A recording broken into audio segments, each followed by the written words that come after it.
মধ্যপ্রাচ্যের আরব দেশ জর্ডান ফিলিস্তিনের প্রতিবেশী দেশটির মোট জনসংখ্যার ৯০% বেশি সুন্নি মুসলমান। মরুময় জর্ডান একসময় ছিল উসমানীয় খিলাফতের অংশ। জর্ডানে রমজান আসে রাজকীয় আমেজ নিয়ে। জর্ডানের ইফতার আয়োজনে থাকে নানা স্বাদের খাবার, ফলের শরবত, খেজুর আর লাচ্ছি দিয়ে রোজা ভাঙেন মুসলমানরা। রোজাদারদের কাছে নানা রকম স্যুপের আছে বেশ কদর।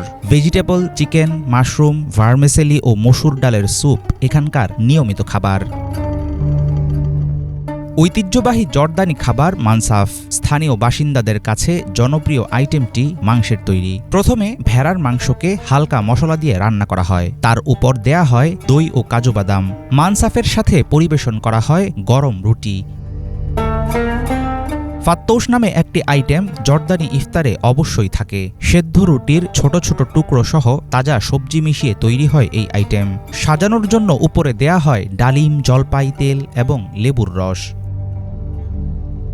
রমজান জুড়ে চালের আটার তৈরি পিঠার কদর বাড়ে জর্ডানের রাজধানী আম্মানে। দস্তরখানের জেল্লা বাড়ায় দারুচিনি, পুদিনা পাতা, আখরোট ও চিনির মিশ্রণে তৈরি ঐতিহ্যবাহী খাবার কাতায়েফ। দেশটিতে আছে প্যানকেকের সাথে মধু, বাদাম ও বিভিন্ন রকম ফল খাওয়ার প্রচলন।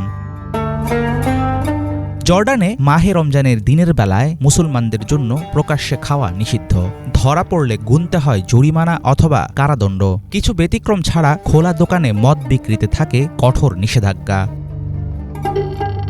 আরব অঞ্চলের বিভিন্ন দেশের মতো জর্ডানেও তারাবি, সেহরি আর কোরআন তেলাওয়াতে মুখর হয়ে ওঠে রমজানের রাতগুলো। রীতিনীতি আর আয়োজন উদযাপনে ভিন্নতা থাকলেও আল্লাহর সন্তুষ্টি জর্ডানের মুসলমানদের সত্যিকারের চাওয়া। হাফিজুল ইসলাম, বাংলা ভিশন।